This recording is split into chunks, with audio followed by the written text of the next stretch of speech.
할렐루야. 오늘 주일 아침 주시는 하나님 말씀은 사도행전 8장 1절부터 4절까지의 말씀 되겠습니다.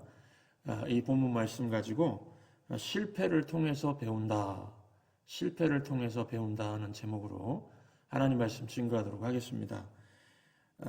요즘 사람들은 돈이 많으면 잘 산다고 말을 합니다. 돈이 많으면 돈이 많다고 해야지 왜 잘 산다고 하죠? 돈이 많아도 못 사는 사람들이 많지 않습니까? 실패와 성공의 기준이 오늘날은 너무 이 감각적인 기준을 가지고 있는 것 같습니다. 그래서 편안한 것, 또 순탄한 것, 자기 원하는 대로 되는 것을 성공이라고 합니다. 예를 들면은 질병이 없고 돈도 잘 벌고 또 좋은 차도 타고 다니고 또 좋은 집에 살면 그 사람 참 성공했네 이렇게 말을 한다는 것입니다. 그러면 여러분 여기 서 있는 이 신두현 목사는 성공한 사람입니까? 아닙니까? 위에서 말한 기준으로 보면은 저는 성공한 사람이 아닙니다. 하지만 저는 제가 참 잘 살고 있다고 생각합니다. 그리고 성공한 인생이라고 생각합니다. 왜 그렇습니까? 우리가 하나님께 인생을 부여받았습니다. 그러면 인생의 목적이 있지 않습니까? 하나님의 사명을 이루고 하나님의 뜻을 이루고 산다면 집 없으면 어떻습니까? 고난이 좀 있고 실패가 있으면 어떻습니까? 사명을 이루면 사명자이고 인생의 목적을 이루며 사는 인생이면은 잘 사는 것 아닙니까? 목사의 사명은 하나님 말씀 증거하는 것이고 성도들을 위해서 기도하는 것입니다. 저는 이거 열심히 하고 살고 있습니다. 일주일에 설교 10번을 합니다. 월, 화, 수, 목, 금 5일간 새벽 예배 말씀 전하고 또 수요일날 찬양 예배 말씀 전하고요. 또 주일날에는 7시 설교, 또 9시 영어 설교, 10시 또 설교, 11시 반 설교, 이렇게 해서 10번을 제가 설교를 하고 있습니다. 그리고 매일 아침마다 1시간씩 넘게 우리 성도님들과 교회를 위해서 기도하고 있습니다. 제가 이 목사의 사명대로 살고 있으니까 성공한 인생 아닙니까? 제 주변에 어떤 목사님은 진짜 가난한 분이 있습니다. 또 어떤 분은 건강이 좋지 않습니다. 또 어떤 분은 몸에 장애가 있습니다. 그런데 그런 분들이 하나님 주신 사명을 이루고 산다면은 그분들을 실패자라고 말할 수 있겠습니까? 아닙니다. 어려움 속에서도 하나님의 사명을 이루는 위대한 종이라고 말할 수 있습니다. 결코 실패자가 아닙니다. 성도님들도 마찬가지라고 생각합니다. 어떻게 편안함이 성공의 지표가 될 수가 있습니까? 하나님이 주신 인생, 하나님의 뜻을 이루는 것이 성공입니다. 그래서 하나님께서 주신 사명을 이루고 산다면 비록 실패가 있고 고난이 있더라도 가치가 있고 성공하는 인생으로 사는 것이다 하는 겁니다. 이런 관점에서 보면은 실패는 실패가 아닙니다. 오늘 본문 보시면은 세상적인 기준으로는 실패 이야기입니다. 천사의 얼굴을 하던 스데반 집사는 돌에 맞아 죽고 예루살렘 교회는 극심한 핍박으로 인해서 성도들이 다 도망을 쳤습니다. 세상은 이 모습을 보지만 우리 성도는 그렇게 보지 않는다는 것입니다. 실패 속에 숨어있는 하나님의 뜻을 볼 수 있습니다. 또 실패를 통해서 부르시는 하나님의 그 부르심, 이것을 볼 수가 있습니다. 우리가 잘 보지 못하지만 보다 더 큰 성공을 위해서 새로운 시작을 준비하시는 하나님의 섭리가 있다는 것입니다. 혹시 지금 실패했다고 낙심하시는 분 계십니까? 실패의 자리에서 두려워하시는 분 계십니까? 우리 삶 가운데 실패를 통해서 주시는 하나님의 메시지가 있습니다. 첫 번째는 하나님은 실패를 통해서 담대함을 배우게 하십니다. 예루살렘 교회 성도들은 지금 고난을 통과하고 있습니다. 실패를 맛보고 있습니다. 사도행전 8장 1절부터 시작된 박해는 사도행전 28장까지 계속 이어집니다. 성도들이 예수 믿는 것 때문에 죽음의 위험에 처하고 집과 재산을 빼앗기고 고향에서 쫓겨납니다. 그런데 절망하는 게 아니고 도리어 담대함을 가지게 되었습니다. 핍박하는 사람들은요, 야, 이 정도 쫓아버리고 빼앗아버리고 하면은 꼼짝 못하겠지, 신앙을 버리겠지 했는데 초대교회 성도들이 막상 겪어보니까 그래도 살 수 있다는 것을 경험을 했습니다. 고난 가운데 하나님이 함께 해주시고 도와주시니까 살 수 있다는 것입니다. 그래서 담대해졌습니다. 실패를 안 했으면 얻을 수 없는 체험을 하게 되었습니다. 실패를 통과하면서 생긴 담대함이었습니다. 구약 성경을 통틀어서 하나님의 기적을 가장 많이 체험했고 동시에 가장 많은 고생을 한 지도자는 누구일까요?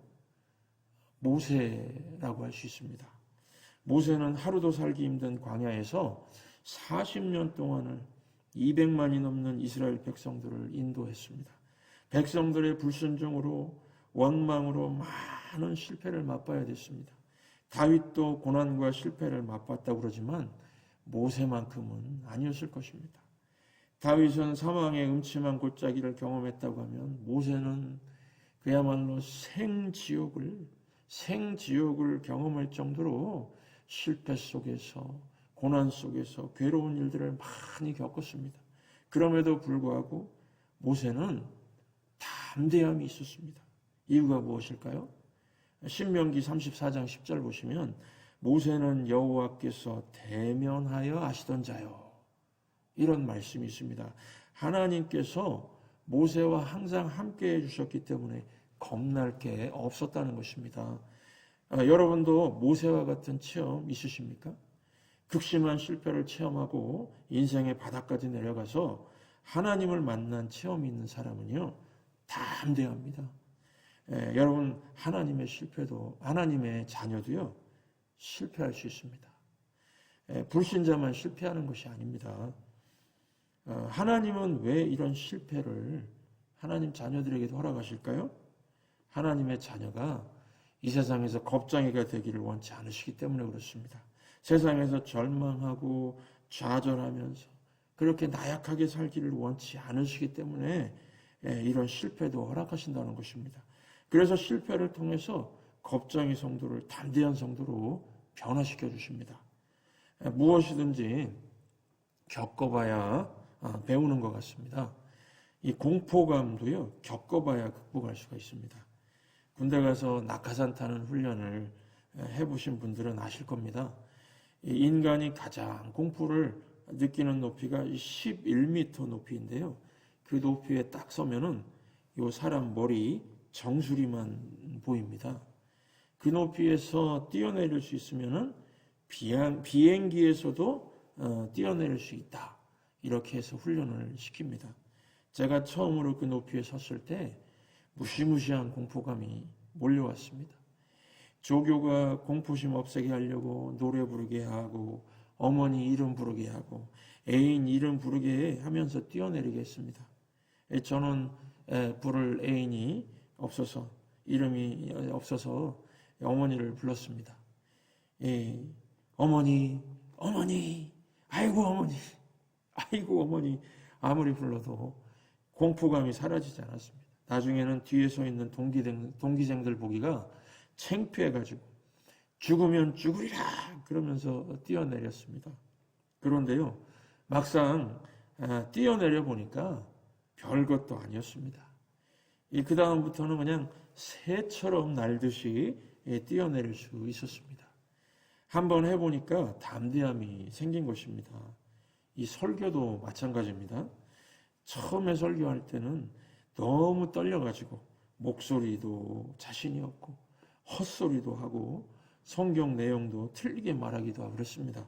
그런데 그런 실수를 해보고 자주 설교하다 보니까 이 담대함이 생겼습니다. 우리 성도님들 봐도 떨리지가 않습니다. 결국 담대함 훈련이죠. 여러분, 인생도 마찬가지입니다. 하나님이 허락하시는 실패는 시간 낭비도 아니고요, 썩어버린 쓸모없는 시간도 아니고 장래에 좋은 열매를 거두게 만드는 옥토에 거름 주는 것 같은 거름이 되는 시간입니다. 그래서 실패해보고 고난을 통과한 분들 보면은 담대함이 있으면서 동시에 겸손함이 있습니다. 여유가 있어 보입니다. 그리고요, 눈물을 압니다. 인생의 바닥을 겪어보았기 때문에 다른 사람의 아픔을 느낄 줄 안다는 것입니다. 그래서 자기도 모르게요, 성숙해 있습니다. 혹시 지금 실패 가운데 계신 분 계십니까? 사망의 음침한 골짜기를 지나는 것 같은 그런 상황에 놓인 분 계십니까? 주께서 함께 하십니다. 대면하여서 함께 하십니다. 하나님께서 함께 해주시고 다윗처럼 하나님 만나는 체험하게 해주시고요. 모세처럼 하나님과 날마다 이렇게 함께 한다고 하는 동행하는 그런 체험을 할 수가 있습니다. 실패를 통해서만 맛볼 수 있는 담대함의 체험을 주십니다. 그래서 세상이 감당할 수 없는 담대한 믿음을 갖게 되기를, 그리고 그러한 믿음 가운데 당당하게 살 수 있기를 주의 이름으로 축원합니다. 또 한 가지, 두 번째는요, 하나님은 실패를 통해서 인생의 진짜 가치를 발견하게 만들어 주십니다. 오늘 본문은 겉으로 보면은 실패 이야기 같지만 흩어지는 교회, 흩어지는 성도의 가치를 배우는 과정이었습니다. 여러분, 교회는 두 가지 기능이 있습니다. 모이는 교회와 흩어지는 교회입니다. 교회가 예루살렘에만 있고 흩어지지 않으니까 핍박을 통해서 흩어지게 되었습니다. 겉으로 볼 때는 실패였는데 흩어짐의 가치를 배워서 이후에 성도들이 전 세계로 흩어져서 복음을 전하게 되었습니다. 오늘 8장 4절 보시면 그 흩어진 사람들이 두루 다니며 복음의 말씀을 전할세. 만약에 핍박이 없고 고난이 없고 실패가 없었으면 흩어짐이라는 가치를 배울 수 없었을 것입니다. 사람은 편안해지면 그것을 거부하기 힘이 듭니다. 편한 것이 체질이 되면요, 그 상황을 어떻게든 유지하려고 하지 모험을 하려고 하질 않습니다. 예루살렘 교회 성도들은 흩어질 이유가 없었습니다. 예루살렘은 예수 믿는 사람들의 성지였고 베드로 설교 한 번 듣고 3,000명이 세례받고 등록을 하는 부흥하는 교회였습니다. 예루살렘 교회 장점은요, 사도들이 직접 설교했기 때문에 예수님에 대해서 생생히 들을 수가 있었습니다. 예를 들면 베드로가 설교하면서 여러분, 예수님은 이런 음식도 좋아했습니다. 예수님은 나에게 이렇게 말씀하셨습니다. 이렇게 설교를 하니까 얼마나 설득력이 있고 현장감이 있고 또 재미있겠습니까? 저처럼 막 설명하고 예화들 필요가 없었습니다. 그냥 베드로가 본 얘기만 해도 사람들이 은혜를 받고 회개하고 몰려왔습니다. 얼마나 좋은 교회입니까? 이런 좋은 교회를 다니니까 예루살렘 교회 성도들은 예루살렘을 떠날 이유가 없었습니다. 그런데요, 사도행전 1장 8절을 보시면 주님이 주신 명령이 있습니다. 지상명령. 오직 성령이 너희에게 임하시면 너희가 권능을 받고 예루살렘과 온 유대와 사마리아와 땅끝까지 이르러 내 증인이 되리라 하시니라. 예루살렘에만 머무르지 말고 온 유대와 사마리아와 땅끝까지 가서 복음을 전하라고 하신 이 주님의 이 명령, 주님의 이 부탁, 이 위임 명령을, 이 중요한 가치를 잊고 있었습니다. 유대인만의 천국이 아니라 온 세상 사람들의 천국이 되도록 세상 모든 민족에게 복음을 전하라고 하신 겁니다. 그런데 편하니까 예루살렘을 떠나지를 않았습니다. 만약에 유대인들이 계속해서 떠나지 않았다면 저와 여러분은 천국도 모르고 예수님도 몰랐을 것입니다. 그러니까 하나님께서 핍박과 고난, 실패를 맛보게 하신 것입니다. 핍박을 통해서 유대와 사마리아로 흩어진 것입니다. 사람들이 원해서 유대와 사마리아로 간 것이 아닙니다. 편한 자리를 없애버리니까 흩어지게 된 것입니다. 흩어지게 되면서 깨닫게 된 것입니다. 땅끝까지 복음을 전해야 되는구나. 내 인생의 사명은 편한 곳에 안주하는 것이 아니라 흩어져서 가는 것이구나. 땅끝까지 가는 것이구나. 이것을 깨달은 것입니다. 여러분, 이 사람 몸이 그렇습니다. 편안해지면은요, 스스로 통제하기가 어렵습니다. 편안해지고 익숙해지면 그 자리를 지키려고 하지 도전하지 않습니다. 개구리는요, 뜨거운 물에서는요, 그냥 개굴 하면서 뛰쳐나갑니다. 그런데 1도씩 온도를 올리면은요, 안주하다가 뜨거운 물에서 죽는답니다. 사람들은 편하고 익숙하면은요, 행복하다 그러는데 아닙니다. 주전자 속의 개구리처럼 위험한 인생, 정말 나중에 후회할 인생 살 수밖에 없다는 것입니다. 하나님께서 주신 목적과 사명을 잊어버리기 쉽기 때문에 그렇습니다. 그래서 하나님께서는 하나님의 백성들에게 고난을 주시고 실패를 주십니다. 실패를 통해서 진정한 성도의 삶의 가치와 또 사명을 찾으라고 하는 것입니다. 하나님께서 지금 실패의 시간을 허락하시는 것은 가치를 발견하라고 하는 것입니다. 저는 실패의 경험을 통해서 예배의 가치를 체험하게 되었습니다. 저는 10년 목표를 하고 미국 유학을 왔습니다. 10년 공부하고 학위 받아서 한국에 돌아가겠다는 굳은 각오를 하고 28살에 유학을 와서 정말로 신학교에 입학해서 신학 공부한다고 막 책 속에 파묻혀서 그렇게 살다 보니까요, 예배를 소홀히 하게 되고 또 새벽 기도도 안 하고 그러니까 영혼이 바짝바짝 마르게 되었습니다. 책을 많이 읽어서 기가 막힌 설교문 작성한다고 설교를 잘하는 것이 결코 아니었습니다. 새벽을 깨워서 기도를 해야 은혜로운 설교를 할 수 있다는 것을 몸소 체험하게 되었습니다. 예배를 인도하는 사람이 되기 전에 살아있는 예배자가 되어야 한다는 것을 체험하게 되었습니다. 제가 먼저 예배자가 되어서 영혼이 뜨거워지고 이 성령의 감동하심이 느껴지면은 이 설교할 때 입에서 막 불이 나가는 것 같은 이런 것을 체험하게 되었습니다. 이처럼 제가 이 실패의 과정을 통해서 예배의 능력이 필요하다. 예배의 가치가 너무나도 크다는 걸 알게 되었습니다. 그래서 제 사역의 적어도 한 70% 에너지는요, 우리 성도님들에게 이 좋은 예배의 가치와 이 능력을 맛보게 하는데 집중하려고 합니다. 이 건강의 가치도요, 마찬가지였습니다. 제가 실패를 통해서 이 소중함을 발견하게 되었습니다. 제가 20대, 30대는 이 삼손이 부럽지가 않았습니다. 제가 중고차만 5대를 타다가 6번째 차를 이제 새 차를 구입을 했는데요. 4번째 중고차였던 그 닛산 퀘스트라고 있는데 그 차는 성도님 중에 교회 사역할 때 픽업 열심히 하라고 도네이션 해준 차였습니다. 고등학생 덩치들을 제가 5명인가를 태웠더니 교회 파킹장에서 이 타이어가 무게를 견디지 못해서 차가 주저앉아 버렸습니다.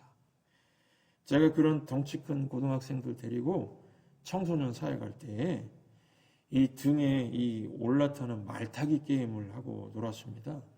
이 허리를 이렇게 구부리고 있으면은 달려와서 점프해가지고 등에 올라타는 게임이었는데 그 등치들, 그 엄청난 무게의 고등학생들 2명, 3명 올라타도 견딜 수 있는 강철 같은 허리를 가지고 있었습니다.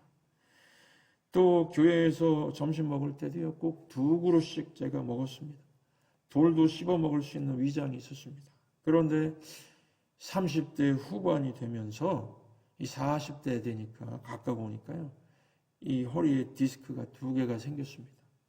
또 자신하던 건강에 위험 신호가 왔습니다.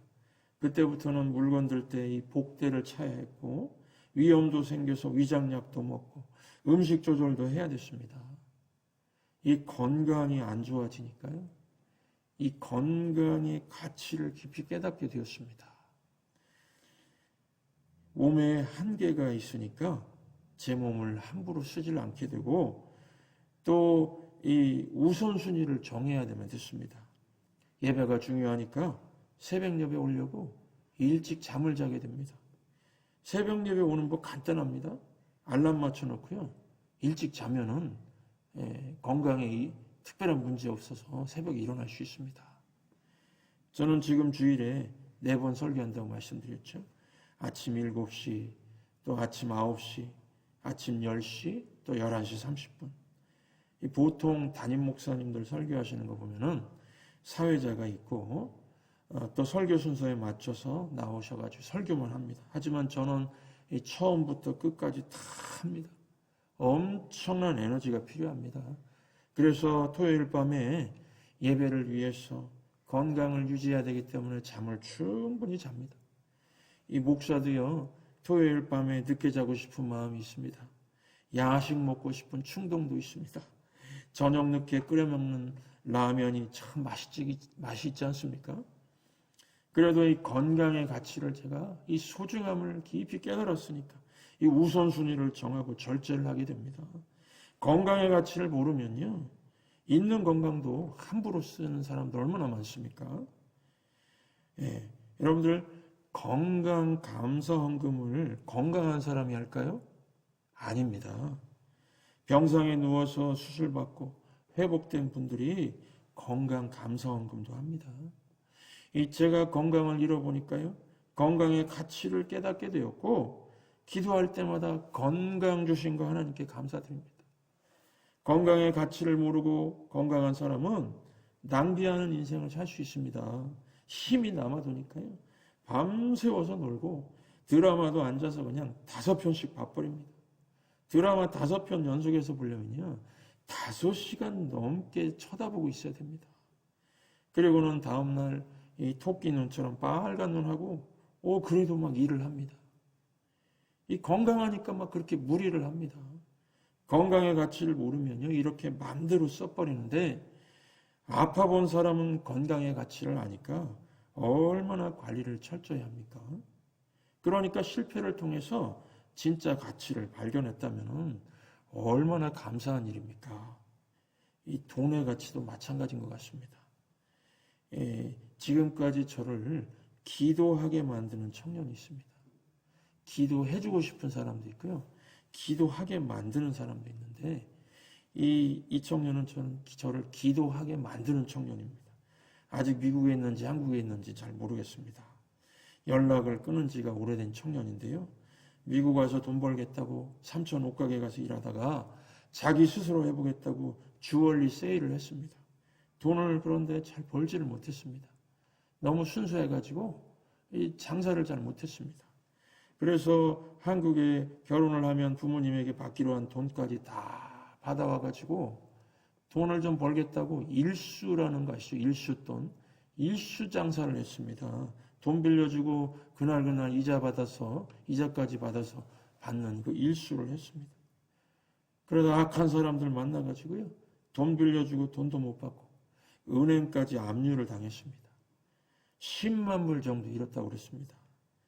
제가 그 실패를 보고서 안타깝기도 하면서도 감사를 했습니다.